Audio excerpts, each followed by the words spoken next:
ধন্যবাদ মাননীয় স্পিকার, আমাকে সুযোগ করে দেওয়ার জন্য। আমি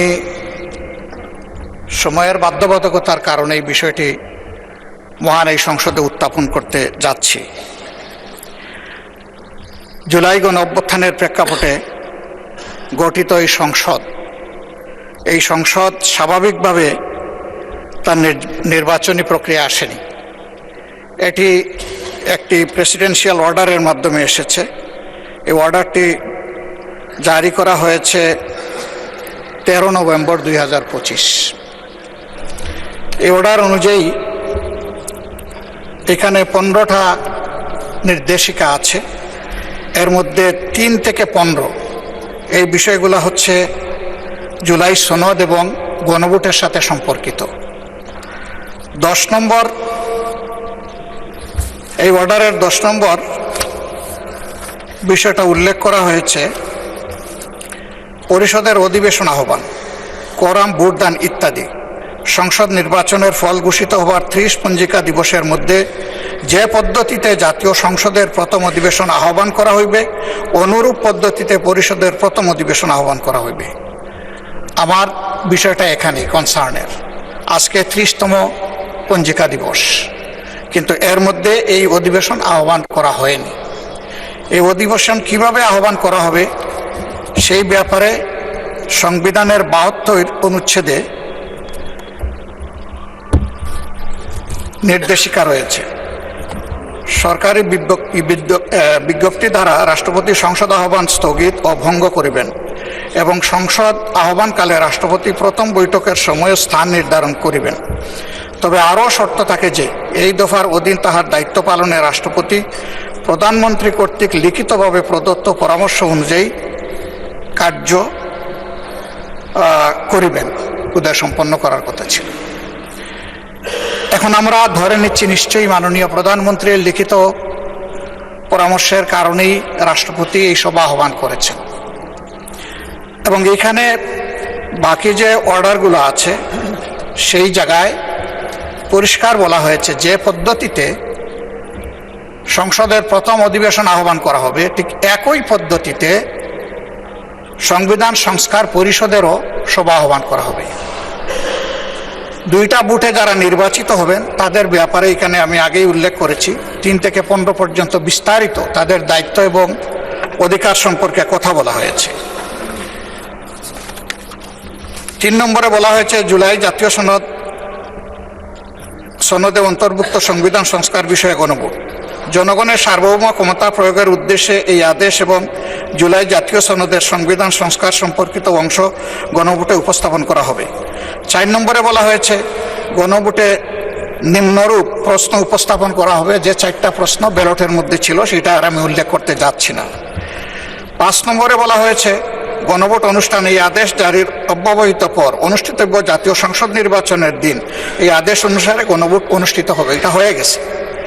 এবং গণভোটে যারা ভোট প্রয়োগ করেছেন তাদের মধ্যে প্রায় 70% মানুষ হায়ের পক্ষে ভোট দিয়ে তারা সংস্কারের পক্ষে রায় দিয়েছেন। 6 নম্বরে গণভোট অনুষ্ঠানের জন্য আইন প্রণয়ন। গণভোট অনুষ্ঠানের লক্ষ্যে নির্বাচন কমিশন কর্তৃক প্রয়োজনীয় ব্যবস্থা গ্রহণের উদ্দেশ্যে যথোপযুক্ত আইন প্রণয়ন করা হবে। এটাও হয়ে গেছে। সংবিধানের সংস্কার পরিষদ গঠন উহার কার্যাবলী এবং বিলুপ্তি।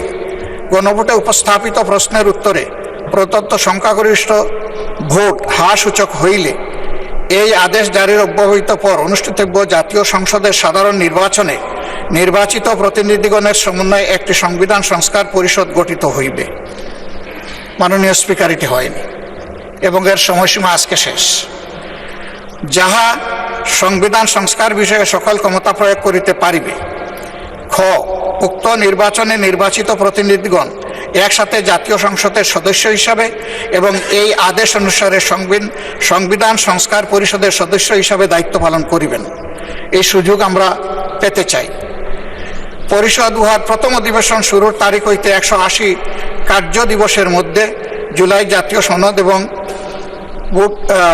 গণভোটের ফলাফল অনুসারে সংবিধান সংস্কার সম্পন্ন করিবে এবং তা সম্পন্ন করিবার পর পরিষদের কার্যক্রম সমাপ্ত হইবে। শুরুই হোক আগে, তারপরে সমাপ্ত। পরিষদের কর্মধারায় অংশগ্রহণের সময় নির্বাচিত প্রতিনিধিগণ পরিষদ সদস্য হিসাবে অভিহিত হইবেন। মানে দুইটা ক্যাপাসিটিতে আমরা এখানে নির্বাচিত হয়েছি, দুইটা বুথের মাধ্যমে, আলাদা আলাদা বুথ।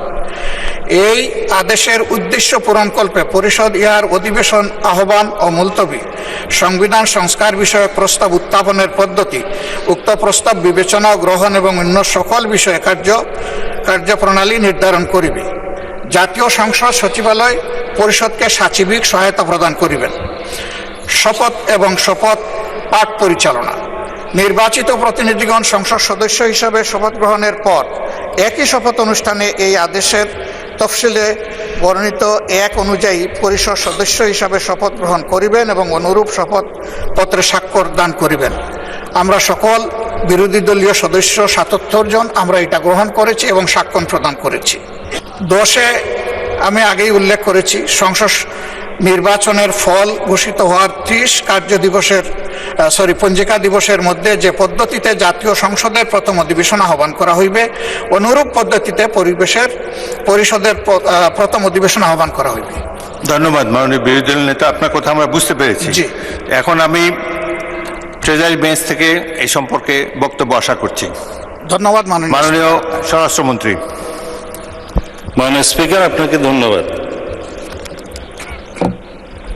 আপনি প্রথমত আমি প্রশ্ন রাখবো, মাননীয় বিরোধী দলীয় নেতাকে কোন বিধিতে এই সময় বিফোর 71 অ্যালাউ করেছেন? This is my point of order. Second হচ্ছে, যদি জরুরি জনগুরুত্বপূর্ণ বিষয়ে কোনো মুলতবি প্রস্তাব আনতে হয়, সেটার জন্য বিধি আছে, সেই বিধিতে কোনো নোটিশ তিনি দিয়েছেন কিনা রুলস অফ প্রসিডিউর 62 অনুসারে। তৃতীয় প্রশ্ন হচ্ছে, যদি জরুরি জনগুরুত্বপূর্ণ বিষয়ে কোনো সংক্ষিপ্ত আলোচনা করতে হয়, সেই বিষয়ে বিধি 68 অনুসারে কোনো নোটিশ দিয়েছেন কিনা। এটা হচ্ছে আপনার প্রতি আমার প্রশ্ন। তারপরেও যেহেতু আপনি এলাও করেছেন, মাননীয় বিরোধী দলীয় নেতা যেহেতু কিছু প্রশ্ন উত্থাপন করেছে, জাতির উদ্দেশ্যে কিছু কথা বলতে হয়, না হলে পরিষ্কার হবে না। তিনি পুরো জুলাই জাতীয় সনদ সংবিধান সংস্কার বাস্তবায়ন আদেশ 2025 টপ টু বটম পড়েছেন, এ টু জেড। এটা আদেশ নম্বর 1/2025, 13 নভেম্বর। আমি হাউসের বাইরে বিভিন্ন জায়গায় আলোচনায় বলেছিলাম, রাষ্ট্রপতি অধ্যাদেশ জারি করতে পারেন যখন হাউস সেশনে থাকে না, আর্টিকেল 93 অনুসারে। এবং এই আর্টিকেল 93 অনুসারে আপনি দেখবেন মাননীয় স্পিকার, ক্লজ কতে 93(1) ক্লজ ক লেখা আছে, সংবিধানের ধারা পরিবর্তন হবে বা সংবিধান পরিবর্তন হবে, এরকম কোনো বিষয় অধ্যাদেশের মাধ্যমে আসতে পারে না, সেটা জায়েজ নাই। রাষ্ট্রপতি অধ্যাদেশও সেটা সংবিধান পরিবর্তনের কোনো বিধান করতে পারেন না। কিন্তু এই যে আদেশ, এই আদেশটা না অধ্যাদেশ না আইন, মাঝামাঝি কি জিনিস, সেজন্য আমি বলেছিলাম এটা হয়তো নিউট্রাল জেন্ডার হতে পারে। এনিওয়ে, এটা আমি অসংসদীয় বা আনপার্লামেন্টারি কোনো শব্দ এখানে ইউজ করতে চাই না, এটা বাইরের বক্তৃতা হলে বলা যেত। এই যে আরোপিত আদেশ যেটা তিনি পাঠ করলেন, এই আদেশের তিনি বললেন সেকশন 3-তে জুলাই জাতীয় সনদে অন্তর্ভুক্ত সংবিধান সংস্কার বিষয়ে গণভোট, এবং বলা হয়েছে সেকশন 10-এ পরিষদের অধিবেশন আহ্বান, কোরাম, ভোটদান ইত্যাদি। অর্থাৎ এটা সংবিধান সংস্কার পরিষদের সদস্য হিসেবে তারা অসাংবিধানিকভাবে শপথ নিয়েছেন বটে, সেই পরিষদের আহ্বানের জন্য তিনি রাষ্ট্রপতির আর্টিকেল 72 অনুসারে কনস্টিটিউশনের অধিবেশন আহ্বানের ঘোষণা চাচ্ছেন।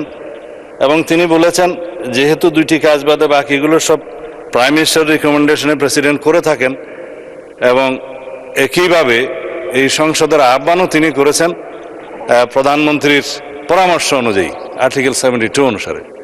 তো এইখানে প্রেসিডেন্টের ক্ষমতা যে প্রধানমন্ত্রী পরামর্শ দিয়েছেন, তিনি জাতীয় সংসদের অধিবেশন আহ্বান করবেন আর্টিকেল 72 এবং স্থান এবং সময় নির্ধারণ করেছেন। আর্টিকেল 73 অনুসারে তিনি ভাষণ দেওয়ার কথা ভাষণ দিয়েছেন। আমাদের বিরোধী দলীয় বন্ধুরা ভাষণ শুনতে চাননি, চলে গিয়েছেন, ভালো কথা। কিন্তু সেই ভাষণের উপর আলোচনার জন্য তিনি কালকে প্রস্তাব করেছেন 50 ঘন্টা বরাদ্দ করা হোক। এখন যদি রাষ্ট্রপতির ভাষণের উপর 50 ঘন্টা আলোচনা হয়, ভালো, সংখ্যা অনুপাতে সেই সময় বরাদ্দ করা হবে, আমরা অ্যাপ্রিসিয়েট করি। কিন্তু এই যে আর্টিকেল 72 অনুসারে সংবিধান সংস্কার পরিষদের যেখানে অস্তিত্ব না থাকায় প্রধানমন্ত্রীও সেটা পরামর্শ দিতে পারেন না রাষ্ট্রপতিকে, রাষ্ট্রপতিও সেই অধিবেশন আহ্বান করতে পারেন না, বিধায় সে করেননি। তা এখন যদি তাদের প্রশ্ন অনুসারে এই আদেশটা যদি বৈধ হয়, রাষ্ট্রপতি যে আদেশটা জারি করেছেন সেটা যদি সাংবিধানিক হয়, সেটা আমরা এখানে আলোচনা করতে পারি। ইদানিং একটা আলোচিত বিষয় হয়েছে, জুডিশিয়ারিতে সেটা আপিল হয়েছে, রিট হয়েছে, এই সংবিধান সংস্কার বাস্তবায়ন আদেশ এইটা এবং গণভোটের সার্টেন পোর্শন কেন আনকনস্টিটিউশনাল ডিক্লেয়ার করা হবে না, সেই মর্মে রুলও জারি করা হয়েছে শুনলাম। এখানে হয়তো জুডিশিয়ারির মতামত দিবে, বাট জুডিশিয়ারির মতামত এই সোভারেইন পার্লামেন্টের উপরে কখনো বাইন্ডিং না। কিন্তু এই সোভারেইন পার্লামেন্ট কখনো আবার এমন কোনো আইন প্রণয়ন করতে পারে না যেটা জুডিশিয়ারিতে যে চ্যালেঞ্জ হয়ে নাল অ্যান্ড ভয়েড হয়ে যাবে, আল্ট্রা ভায়ার্স টু দি কনস্টিটিউশন হয়ে যাবে। তো সুতরাং আমাদেরকে উভয় দিকে লক্ষ্য রেখে জাতির বৃহত্তর স্বার্থে আইনানুগভাবে এবং সাংবিধানিকভাবে যেতে হবে এই মহান জাতীয় সংসদে আমাদের সমস্ত কার্যক্রম। এখন যদি বলা হয় যে গণভোটের রায় বাস্তবায়নের জন্য সংবিধান সংস্কার পরিষদ গঠন করতে হবে, মানলাম আমরা নির্বাচিত হয়েছি সাংবিধানিক ভোটে। নির্বাচন কমিশনের দুইটাই এখতিয়ার, একটা হচ্ছে জাতীয় সংসদের নির্বাচন অনুষ্ঠান করা, আর একটা হচ্ছে রাষ্ট্রপতির নির্বাচন অনুষ্ঠান করা। এটা হচ্ছে কনস্টিটিউশনাল ম্যান্ডেট, যেটা নির্বাচন কমিশন পালন করতে বাধ্য। কিন্তু আরেকটা আইন হয়েছে গণভোটের জন্য, এটা আমরাও প্রস্তাব করেছিলাম, যেহেতু আইনি ভিত্তি চেয়েছেন সবাই জুলাই জাতীয় সনদের, যে জনগণ কি বলে আমরা দেখি। সেখানে জুলাই জাতীয় সনদ যেভাবে স্বাক্ষরিত হয়েছে, রাজনৈতিক সমঝোতার দলিল হিসেবে ঐতিহাসিকভাবে যেটা স্বাক্ষরিত হয়েছে, তার উপর ভিত্তি করে জুলাই জাতীয় সনদের পক্ষে এদেশের জনগণ আছে কি নাই সেই প্রশ্নে গণভোট হতে পারে, এবং সেটা একদিনে হবে না, 2 দিনে হবে, সেই বাহাস অনেকদিন হয়েছে, অতঃপর একদিনে অনুষ্ঠিত হয়েছে। এবং সেই ব্যালটে গণভোটে হ্যাঁ এবং না লেখা ছিল, কিন্তু এই আদেশটা মাঝখানে জারি করে আরেকটা প্রশ্ন ওখানে ইন্ট্রোডিউস করে দেয়া হয়েছে যে এই প্রশ্নে গণভোট দেয়া হলো 4টা প্রশ্ন, যে প্রশ্নের মধ্যে একটা বিশাল প্রশ্ন জুলাই জাতীয় সনদের সমঝোতা হয়নি, এটা একটা জবরদস্তিমূলক আরোপিত আদেশ করে সেই আদেশের একটা প্রশ্ন গণভোটের মধ্যে দেয়া হলো, যেটা আমার পড়তে লাগছে 3.5 ঘন্টা।